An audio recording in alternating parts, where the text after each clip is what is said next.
currently I'm an Intel software innovator for the African region, and recently I got promoted in quotes as one of the IoT advisory board member.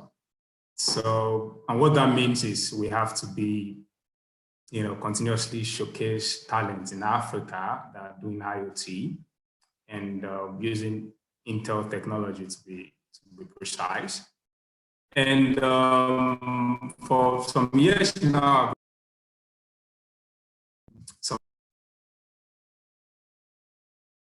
hopefully we thought it's going to be the one that will revolutionize transportation system all over the world.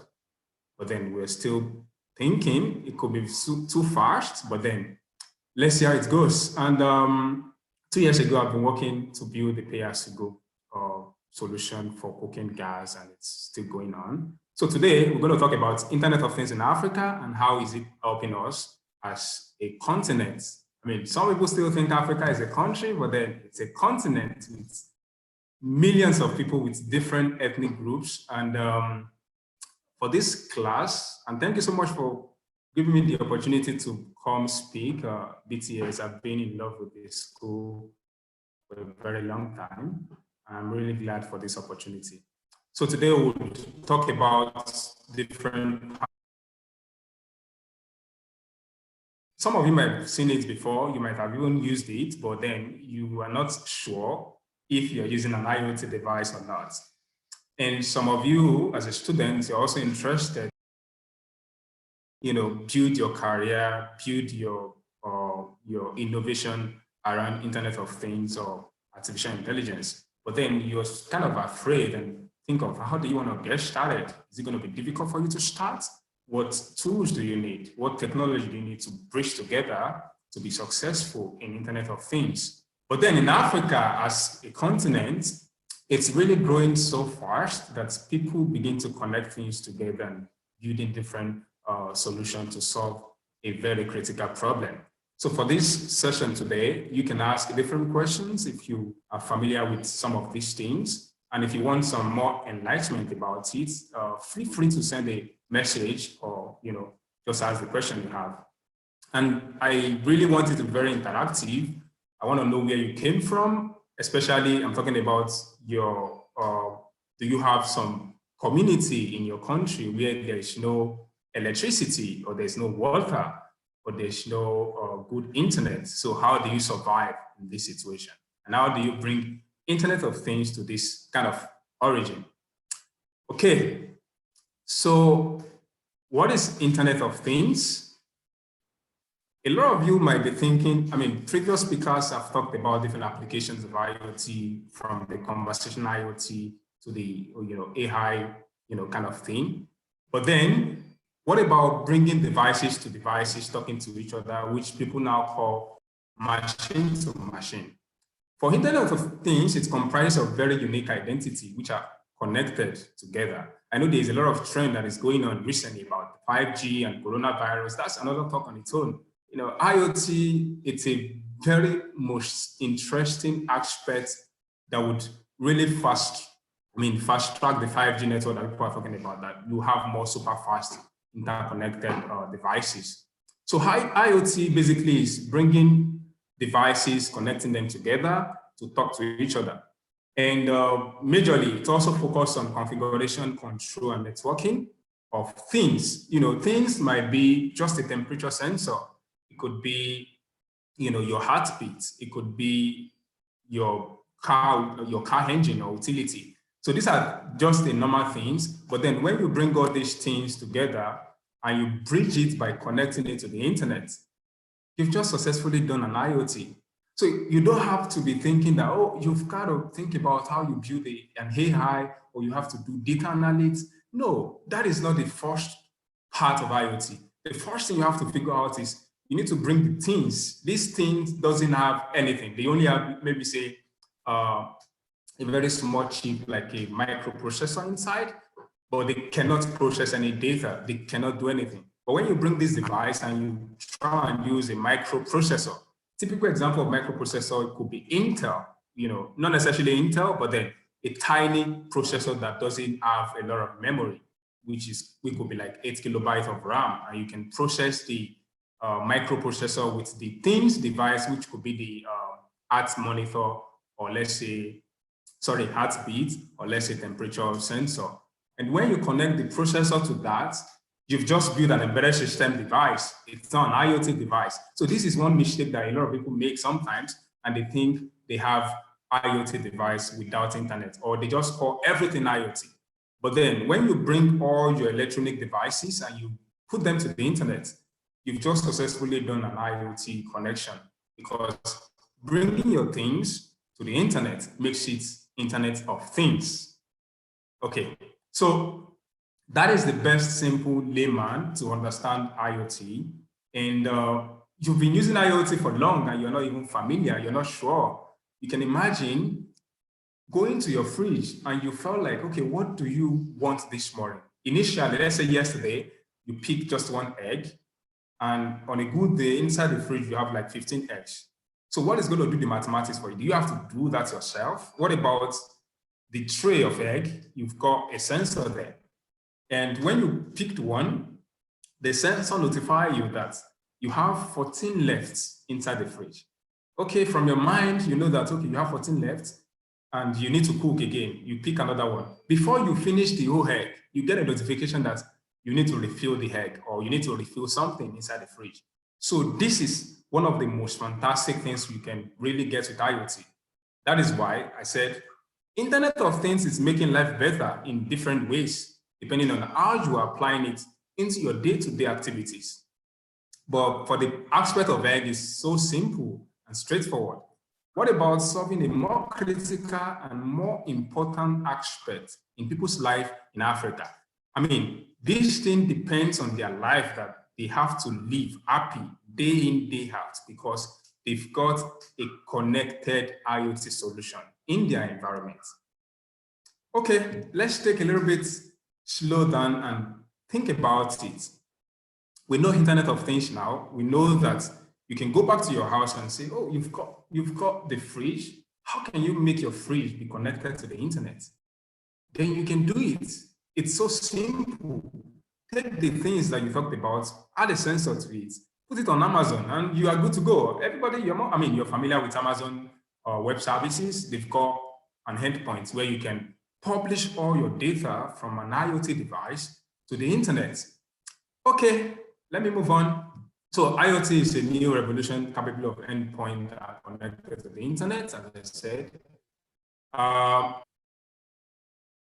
Picture very well. This is the evolution. It is like this. And that is why I said a lot of people might be thinking that IoT just started when 3G started, or when 4G arrived. We've been connected for long.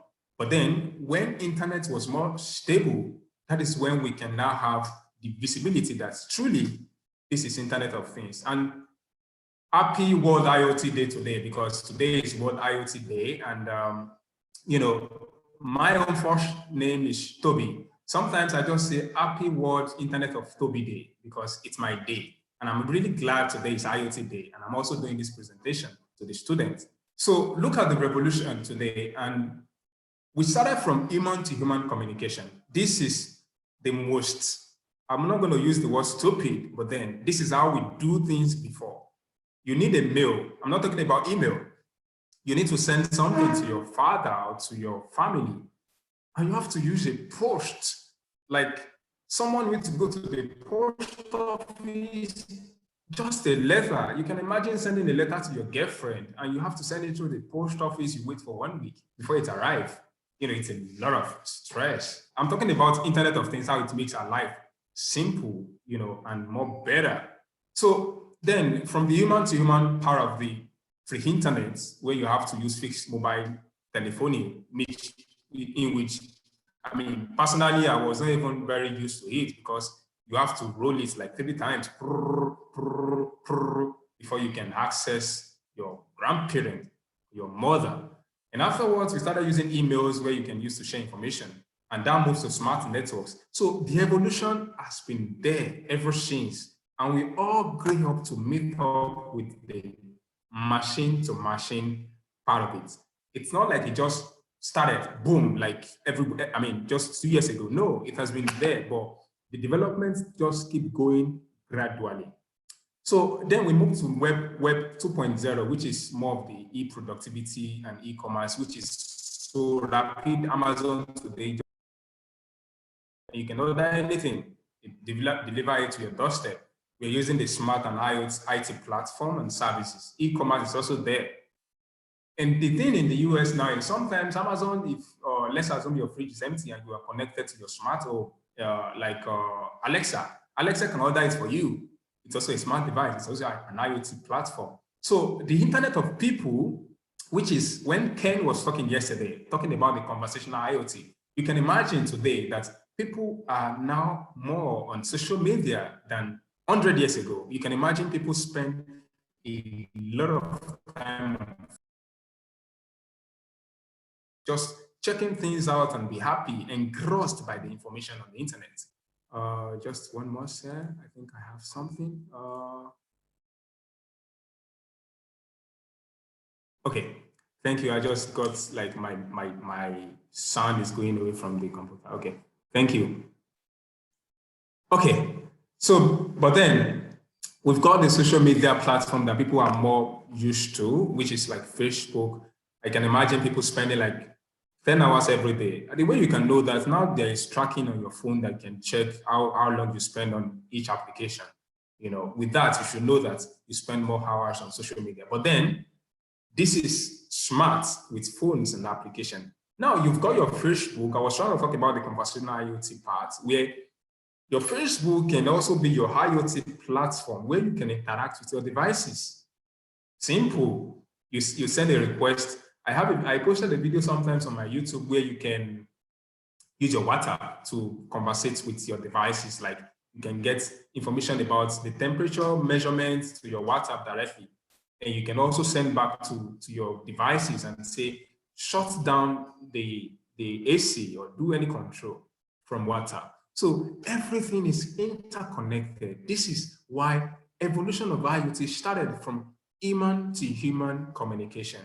And it's also going back to human to machine, human to human communication. It's not going to stop. When Ken was talking yesterday, I'm just trying to also bring us back to all the previous lectures that we've received. Everything is interconnected, meaning Ken's talk about AI is going to use us. It's not like people saying, oh, the job is going to be taken out to robots will take the job. This will take, no, it's not going to be like that.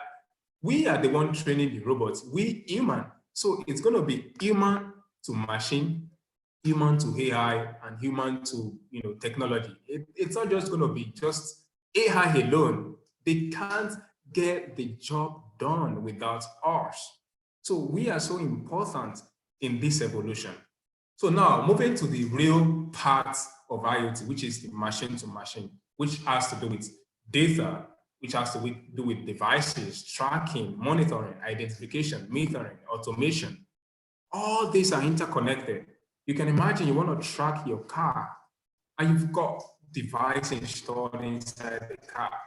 And me seated somewhere in Barcelona, and I can monitor, track your vehicle based on different distance using GPS.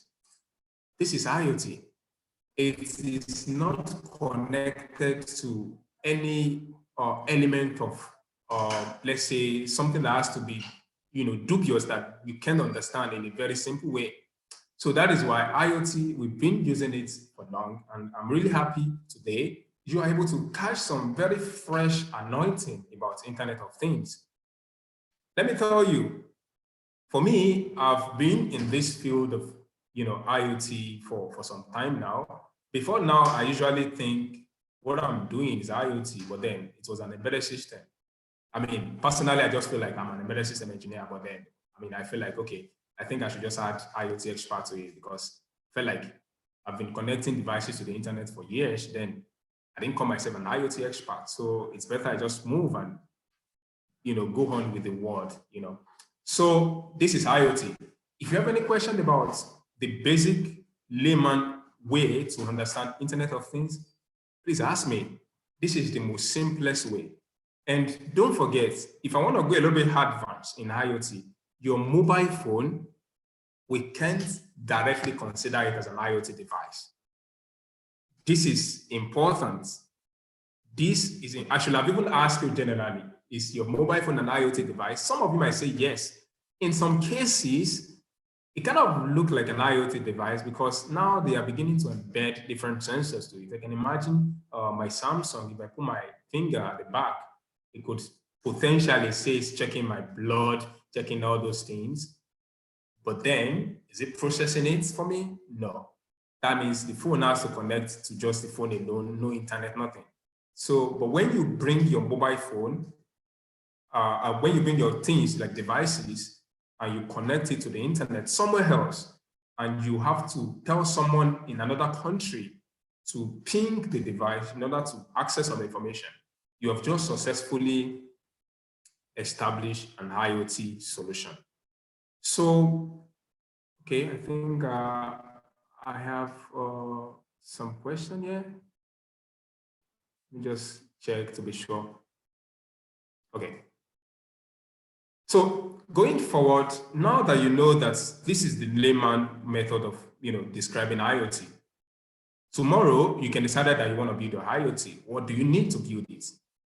There are a lot of tools. I decided not to put that into slide because to some people that are not familiar with it could be so difficult for them. But to some people that have been a little bit familiar with IoT, they can go ahead and just try it out. You can use different open source method now, which is, it could be Arduino, it could be Raspberry Pi. And you don't have to write any code when you want to start IoT. For Arduino, there are thousands and one codes that are available online that you can try and use and see it's working and you're happy. And you can use that to build your own personal system for yourself. And for Arduino, there are different sensors that can come with it. You can start with temperature sensor. You can connect it with a relay. Connecting it with the relay now is meaning you have to connect it to your bulb to just turn off and on your bulb because it's the relay. But if you're connecting it to just an LED, which is light emitting diode, talking about the tiny LED that you have, it's everywhere. It's inside your mobile phone like your torchlight. You don't need a relay for that. So, but I'm pretty sure we're going to have another session that could be more technical for that. So moving forward, Internet of Things in Africa. I'm really excited I'm the one taking this part because I've been in the ecosystem of Africa for long and I've seen how we've grown so well in technology and how we've been able to acquire and understand what we need per time. Some technology might work in Africa, some of them might not work. I mean, think about it, bringing driverless car to Africa. Where is the internet? How do you want the driverless car to manage the road? This is more critical for us as an Africa because we are still building our infrastructure, gradually. So there are different questions that I'm going to answer later. Let me just try and finish all the slides as soon as possible. Then I will check all the questions. Thank you so much. So now going forward, technologies that couldn't work in Africa, how can we make it work in Africa? Of course, for now, we are not talking about driverless car, but we are talking about technology that could solve a very, very critical problem in Africa. I'm starting with solar energy. I'm really excited about this because if you come to Africa, starting with Nigeria, you can imagine having 37 degrees Celsius of solar emission in the whole old country. You can imagine that. So this is a lot of free energy for us. How can we leverage that and use Internet of Things technology to make people use solar energy? So for over 6 years, I've been in this area and sector of energy as a service, or somehow call it pay-as-you-go energy. You can imagine solar energy is expensive, but then some places in Africa are not connected to the national grid. Not even Africa alone. I can imagine in some places in Spain or France, there's a particular outskirt of France around Marseille that's no internet, no electricity, no water. How are they surviving? most of them are using solar energy, they're using solar pump, but they're trying to connect to the satellites with their, they have VSAT installed. So that is in France. But then what about in Africa that they cannot afford the solar panel to install in their homes? That is why it's so unique for Africa at this stage. You can tell me where you came from in your country. Where is that place that you think the national grid is not connected? Do you imagine how do they survive? How are they connected to the internet? How do they access, their laptop? How do they charge their laptop or their mobile phone? So the first one I'm going to talk about today is pay-as-you-go solar energy. Imagine you have solar energy, generating energy for you, and you have to pay a lot of money to install it in your house. But then you can imagine someone that doesn't have the money capacity to install the solar. It's expensive. Batteries are expensive. Inverters are expensive. Everything is expensive. So how about we provide a platform for them to be able to use solar energy without, incurring all the cost of batteries, panels, and everything. So that is why I say solar energy is expensive, but then what about if you go by pay-as-you-go solar energy? So this is a very unique technology that people are using so well in Nigeria, in Kenya, in Rwanda, South Africa. So there are a lot of countries in Africa that currently they are fully running on pay-as-you-go solar energy. Why do we call it pay? So you've got $5 per month.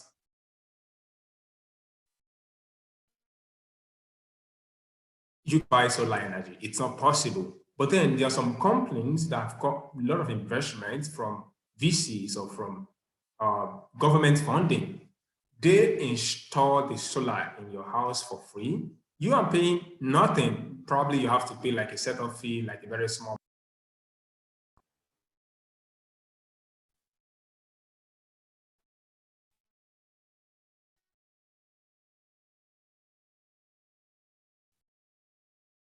Yeah, sometimes, okay. Maybe the internet, I think my voice got disrupted somehow. So, but then, as I said, they are earning like $11 dollars per month. How do they survive that? So that is why pay-as-you-go energy is kind of unique for them. Everything is installed. What do they have to do? Their mobile phone. Now, some of them are not using a smartphone like everyone used today. They are using this phone, like old phone, that they can only call and text, send messages. And what else can they do? Yes, they can play games. Which game? Like snakes. That is all. So how do you want these kind of people to be able to access this solar energy? So that is why they can use a text message platform, which is GPRS of the IoT platform. IoT has different segments. You can decide to go with the text platform or you go with the normal internet. So the GPRS, 4G, 3G, 2G, whatever you put, that's another part of IoT. So for this kind of customer, they go with the GSM, which is a text message. So imagine after installing, we now call it pay-as-you-go. So in Eastern Africa, there is a very grooming opportunity, which is a mobile money platform where people can use a mobile money wallet. Mobile money is connected to the telecom companies like MTN. I don't know, like Vodafone. We don't have Vodafone in the Eastern Africa or in the African region, but for Europe, these are one of the things that is available. So there'll be a wallet that is separated for something like this. So anytime you want to use electricity, you pay for that electricity. You want 1 kilowatt source of energy for 1 week or for 1 day or for 2 days, depending on how much you use it, then you pay for that. Then you can continuously use that for at least maybe 10 years. After 10 years, all the devices belong to you. It all depends on the agreement you have with the solar pay-as-you-go solar company that's providing you with all the devices. So this is so unique for us in Africa. And people millions of houses are connected to this. Millions of houses are connected to this. And they are so happy because it's so comfortable. If you look at this diagram, it's explain everything. You can plug your TV and bulbs. And that is all the main thing people need in the house, like basic amenities, which is melt with the solar energy. A typical company that I've worked, of course, from this picture illustrates how everything is interconnected. They decided to go ahead and use something more different, which is LoRa technology. LoRa is like you can go as far as 10-kilometer ranges of network, and this was installed in a very big market. And then there's a box that has to be installed with inverters, and all the old roofs are full of solar panel. So what the old market men and women had to do, use their mobile phone and pay for the electricity they need, without stress. But then for this kind of scenario, we use LoRa technology. LoRa is, low power, long range, kind of wireless. It also, like, it uses a very advanced technology. But then this was implemented also in one part in Africa, which was pretty interesting. Moving forward, the next picture, it's about me in one of these markets, showing myself as an IoT, whatever. But then this was just a very scenario of testing how far the network can go for the market. By my right-hand side, you can see some solar panel installed on the roof of all these market women and men. The antenna is to expand the network to go far. This market served over 5,000 customer every day. We all know about the problem of clean energy that we're all talking about, that we don't want to inhale the smoke from the generator. Generator can burn down the house. These are things that we all, okay, I think okay. Thank you. Okay, I've got different question. There'll be the part for the question. I just keep checking if message comes out, if it's my technical person to inform me of anything. So this picture illustrates trying to test the network strength for the market. And yeah, so that is that about renewable energy, which is important in Africa. You can imagine waking up in the night and you turn on and off the switch. Nothing. How do you feel? You can imagine you turn it on and off and you can see electricity. Children can play at night because there's power. Lights alone, it's a source of joy to a lot of people. But if there's darkness, kids won't be able to play. They will just go to bed so early and they'll be so bored. So that is why that part of innovation is really important in Africa. Going forward, let's talk about gas, which this is more connected to me. And this is a part of me that I've been working on for over 2 years now, where we want people in Africa to pay as they cook. Imagine you have to continuously use charcoal firewood like that. And then how do you want them to survive with that? Because they want them to live like 120, but you keep inhaling smoke every day. They can't live up to that expectation. It's not possible. So that is why, how about, what is the main challenge for this? People cannot afford to use gas because it's expensive, because they have to install, they have to buy the cylinder, they have to buy the cooking stove. All these are a lot of money, of almost $17 for them. As I said before, these people earn at least $10 per month. So if I go a little bit backward to the previous slide, the main part of IoT for that solution is we've got customers that want to use electricity and they use the mobile money to send the payment. Immediately they send the payment, it's our device, like the back end, which is sending notification like payments from the mobile money to the back end. Automatically, the back end will now enable the device in their home to switch on. That is the most simplest method of IoT, and it's working fantastically well every day. And there's a dashboard that shows if the customer is down, if the solar panel is not generating electricity, if the inverter is down. All these things are also included for the solar energy. Okay, going forward. So for the gas industry, so people have to save $16 before, or $17 before they can use gas to cook. So they are more comfortable. Just go to the bush, cut the trees, which continuously affect deforestation.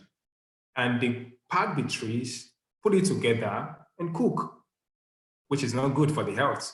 And sometimes they gather little money and buy charcoal of 25 or 10 cents or thereabouts, and they cook for that.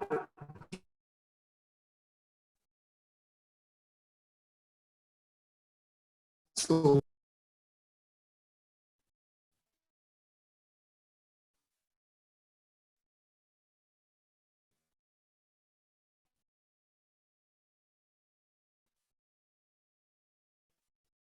for this technology, the most parts that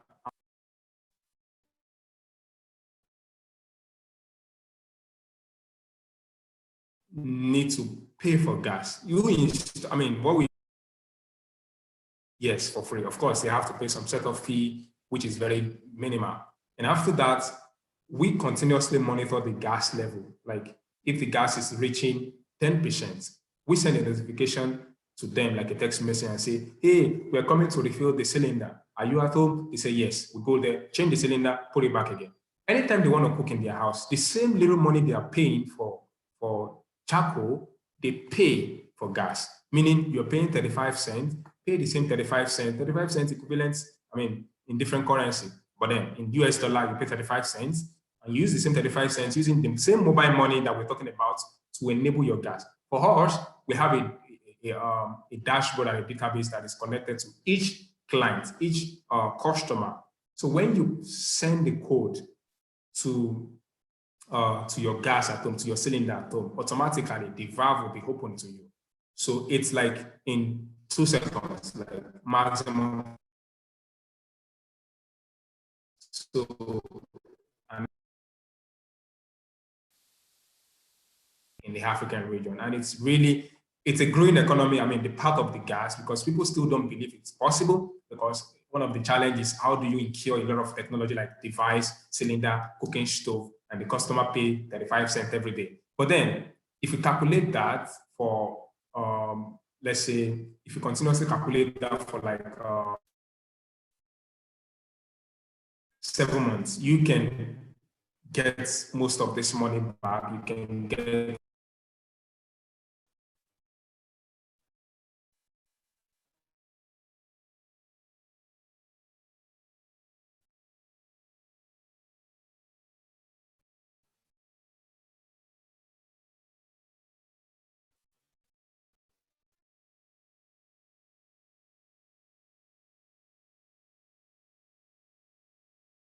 internet.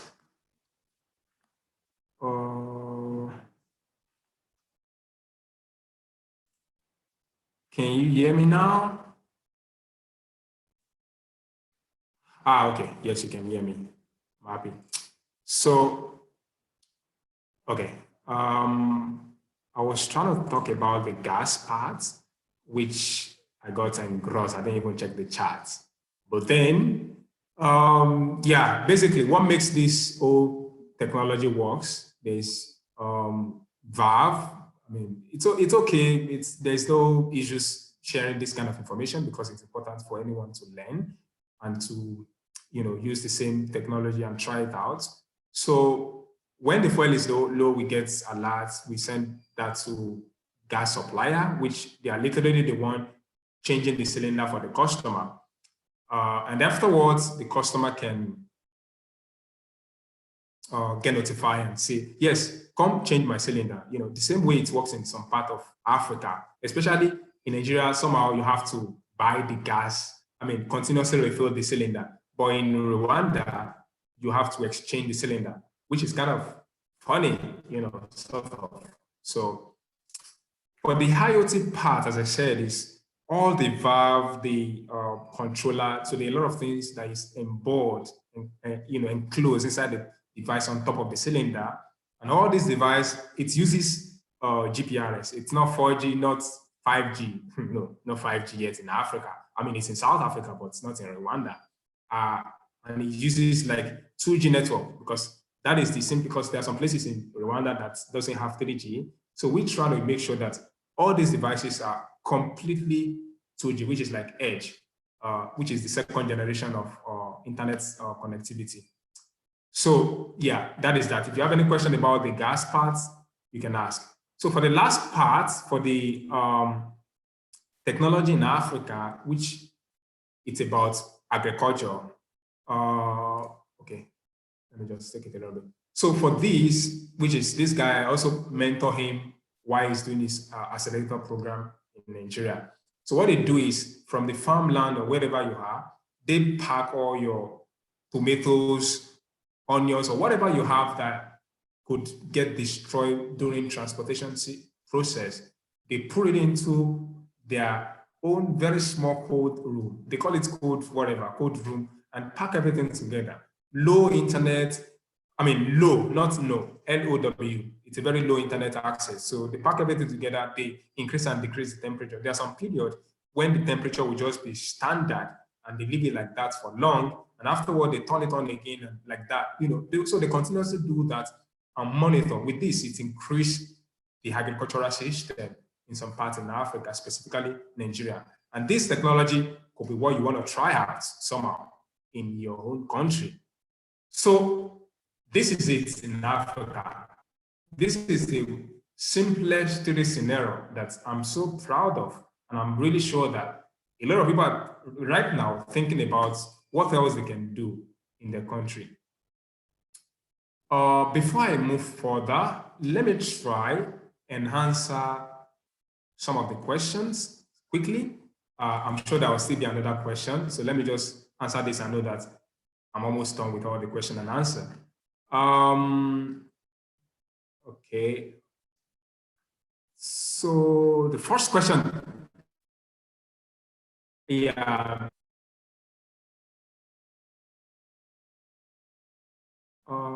What do you expect to be the next phase after Internet of Things? The next phase right now is so funny. Like, people are beginning to connect IoT to coronavirus, that we are the one that caused coronavirus. The next phase is AI. How can you have intelligence Internet of Things? Yes, this is the next part, which I'm really excited that it's going to happen so soon. Intelligent Internet of Things, meaning the IoT would understand who you are as a person. What do you do every day? It will continuously do it for you. This is the intelligence part of IoT. And IoT will revolutionize the health sector, meaning doctors would monitor patients in their house, not in the hospital. Patients with heart problem, they've got sensors installed in their stomach or whatever, and they would monitor it in their house. This is the next thing. I know some countries are doing it already, but then people are still afraid that, oh, what happened if there is no internet connectivity? Now that 5G is coming, I'm really, really excited about that. So intelligence, Internet of Things, which has element of AI, which is artificial intelligence.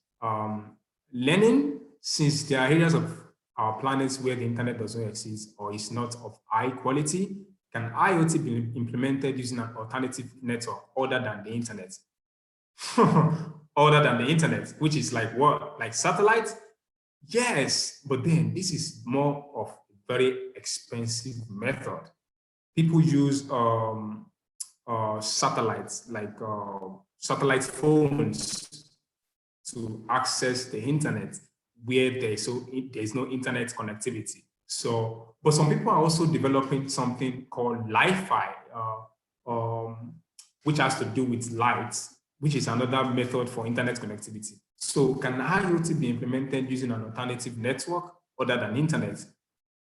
I think it's yes. Aside from the satellites, you can also think about designing.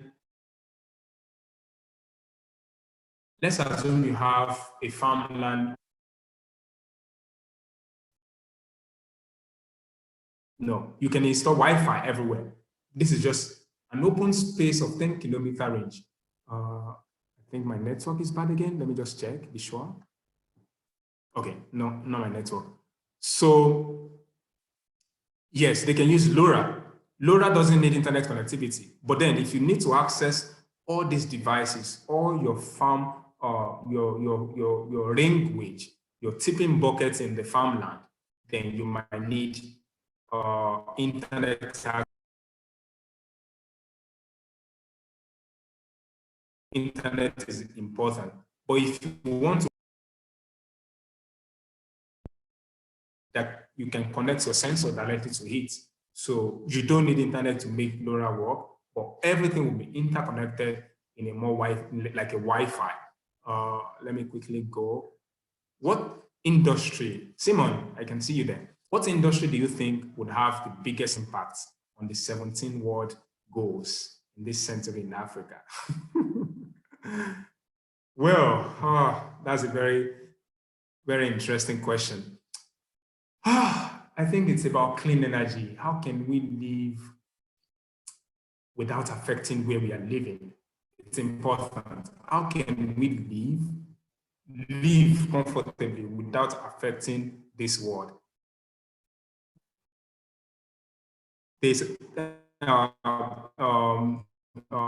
atmospheric condition keep changing. You cannot predict the weather anymore like before. I mean, clean energy, clean transportation, clean cooking, everything clean. With this, I think we can have a safer planet than before. And it all depends on us. We are still very young. Our fathers are old. They're going to die sometimes very soon. We're the one living in this world. So how can we make this world a more like a cleaner way so that we won't affect the whole environment, which is very important for us? I mean, for me, it's important for me, but I think it's really important to every one of us. Let me just go down. Okay, everything is still questions are coming. I don't think I'm going to answer everything like now. Let me just go a little bit slowly now. I'm from Uganda. We have similar infrastructure challenges to Nigeria, pretty sure. I would love to know more about the gas pay-as-you-go business model you mentioned before and how you apply IoT in areas where people rely on charcoal. It could make a great impact. Yes, I know this solution is everywhere in Africa. It's really important. So for the IoT part, which of course it has to do with some sensors on top of the cylinder. There's a valve, there's pressure sensor, there's a processor, which is a microprocessor. It could be any processor you prefer. And there's a particular, we call it patented kind of technology that we use to capture the gas itself. Here, the scenario is no one measure the gas. No, it's not possible. If you have someone in your country that has background in chemical engineering, you can't measure the gas. How can you measure air? No, you have to develop a technology to capture the air yourself. So for us, we use a very different scenario, which is kind of our own personal innovation, which is unique, but then it's open. Anyone can think about that. So you can use different method. But the IoT part is the sensor, the valve, everything, we can monitor it. We have a barcode on top of the cylinder that we use to unlock because there's a security there too. So anyone can just remove the device. So the barcode, when you scan it, you can, from the mobile app, when you scan the device, I mean, no one can scan it. It's just our customer, our installer. After scanning it, they can now unlock the cylinder. But then, as I said, there's valve. The valve is open and close switch that makes the gas escape or not escape. When your payment, when you finish your 25 cents that you paid for, automatically the valve will be closed and you cannot access the gas anymore. So yeah, you can send another personal email to me if you want more explanation about this, and I can really explain more in details to you. Yeah, let me just go quickly. The same, Mike, I really like the gas application. Yeah, I can see that. I'm surprised this has not been adopted on a wide scale in Uganda. Do you distribute the gas cylinder or do you provide the device to LPG distributors as a service? So for us, we started with gas suppliers because we bought some of the gas suppliers company, meaning we did something called customer acquisition because they've got customers that they are installing for already. And that is what we are using right now in Kigali, Rwanda. So I think we should talk more about this. Michael, you can talk to me and I can share our business model with you. From BTS, Charlie, it's unclear to me how IoT upgrades of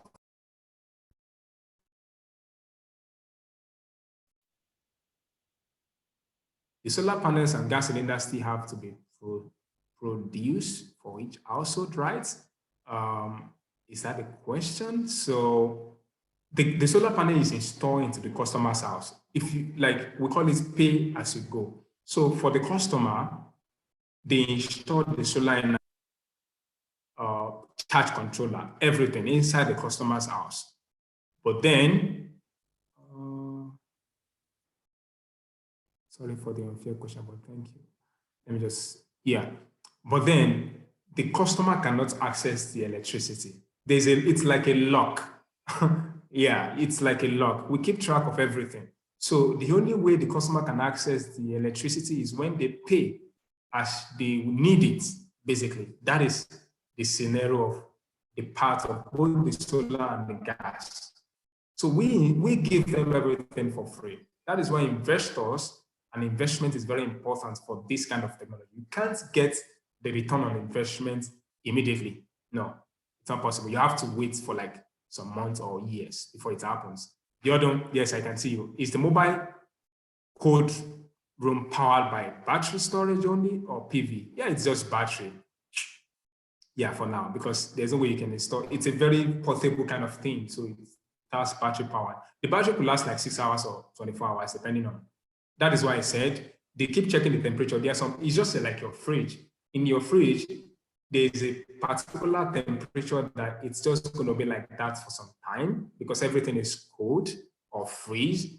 Then there'll be another time where everything will now be released again. So yeah, it uses battery. Yes, I think those are the questions for now. And I can see there are some other discussion platform. Oh yeah, Bjorn, I've answered you. And I've also answered Charlie. Okay, Charlie, is it not a large risk for the distributor to install solar panels in homes without any guarantee of payment? It is a large, like, this is important. There's something called KPI, customer performance, whatever. You know, this is very important. You have to sign this agreement with your customer and tell them, we are installing this. And if you tell them that the solar will be theirs after 10 years, they will be willing to continuously pay in a maybe monthly basis. It all depends on the customer. When they keep paying, there'll be a data of how much they've paid so far. And afterwards, all the solar panel belong to them. This is what some companies are doing in Nigeria right now. But some companies decide that if you didn't pay for like 1 week, we just call you and ask you, why are you not paying? Do you have any other alternative? Are you using generator? If they say no or something, they can give them some other, like, just leave them to use it more time, maybe like one more day or 2 days. And afterwards, they remove it. Yes, they remove it. That is what is also applicable for gas too. As I said, investment is really important for this kind of technology. But then it is really working so well. As I said, over 1 million is installed already. So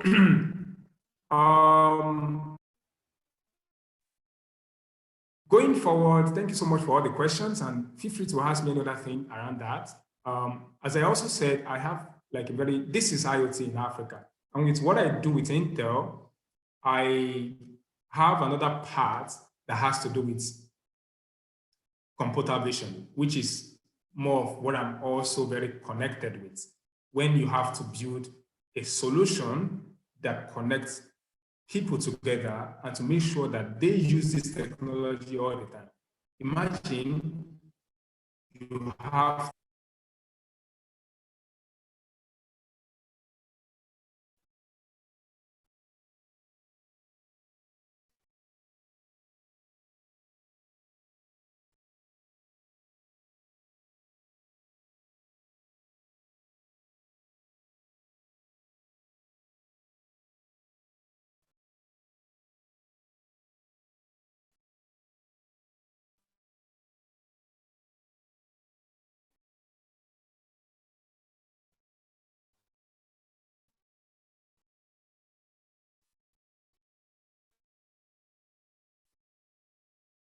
Can you hear me? Hello, hello. Yes, you can hear me. Yes, okay, great. Oh, okay, so finally, just that is IoT. This, what I'm talking about, is also IoT. I have just 2 slides more to go because. So there is a part called computer vision with OpenVINO. You can take a very small snapshot of this part. If you want to download it, you can go ahead and download it. I'm just going to tell you what you can do with this and how important it's going to be and how it's going to change the world of machine learning, AI, deep learning, and change the whole technology as a whole, even robotics, healthcare, transportation, and a lot of more other technology. So we call it OpenVINO, which is what's potentially it's for deep learning and computer vision application. Imagine you want to build your own solution that has cameras and you want to analyze people's reaction from the camera point of view. So that is why Intel developed this open source kit where people can use to develop their own personal computer vision they want. So they download, it's free. You can download if you copy this link, you can download it for free. So now there are things you might need to know before you can develop your own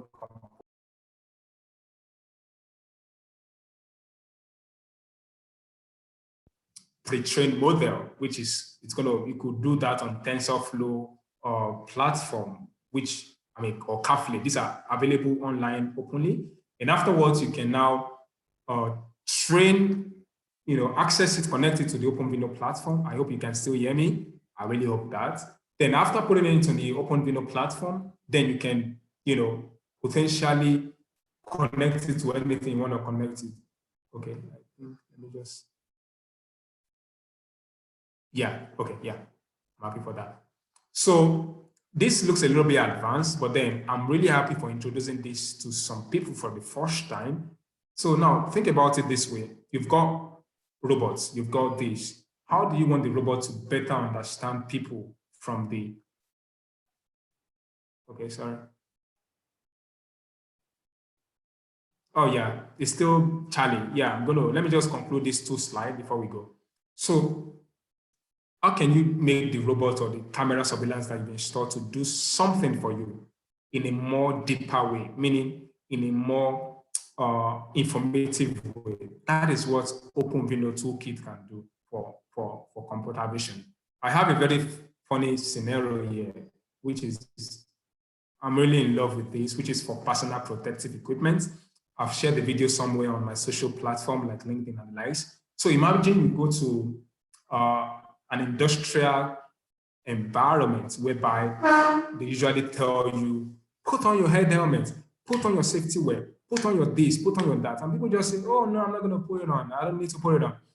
So imagine you now install your computer vision application with OpenVINO, with edge computing. Edge computing is just like a device that has all the computing inside, which has the Intel CPU or any CPU. It could be ARM or NVIDIA. You can have all this installed inside. And then this edge computing will now have a camera, and the camera will be connected to the entrance. So for the PPE application, so at the entrance, the camera would scan each of them every second to know if they are putting on the helmet or the safety high safety nose or something like that.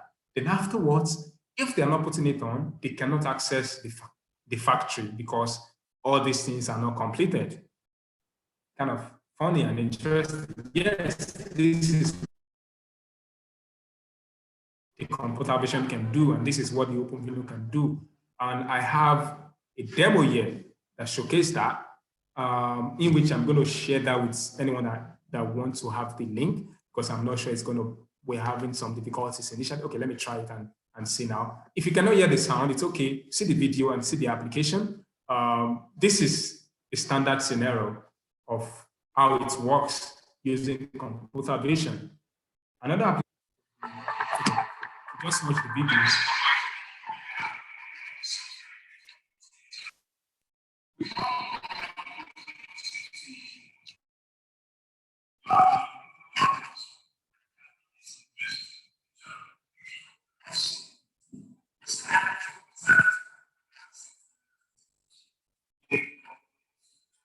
Yeah, I know.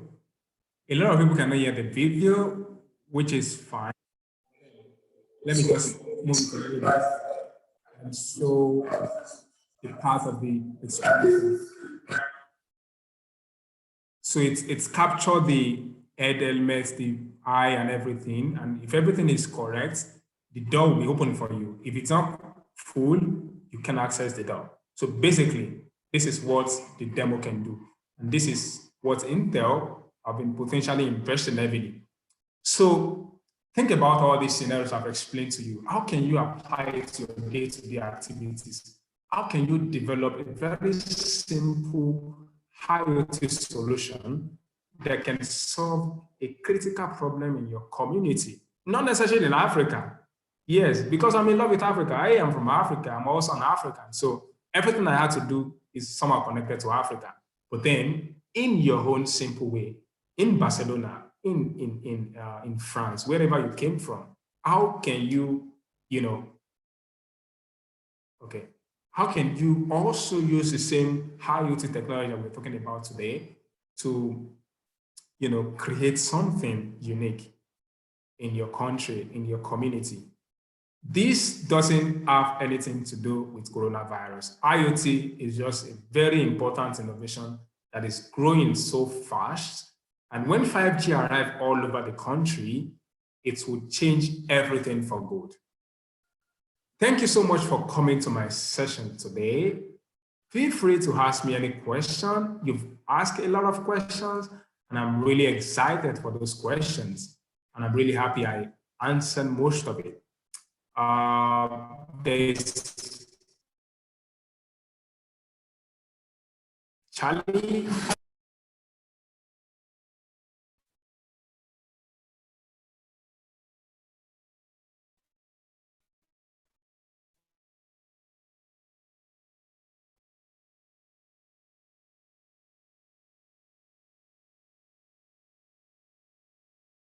I'm going to share the video with you, and it's even on YouTube. If you type my name on YouTube, you're going to find the video there.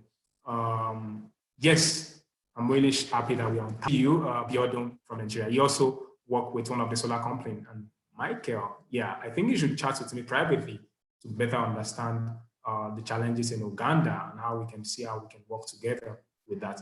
Thank you, Barcelona, and thank you, students.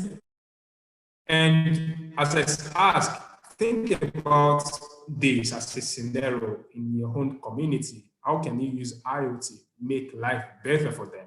Africa is you cannot solve African problem if you've never been there before. So you need to, which is your own community, before you can, go ahead and solve another country's problem. African problem is a problem, so we solve it ourselves in a very different and unique way. Okay. Thank you so much, everyone, and enjoy the rest of your day. Bye-bye.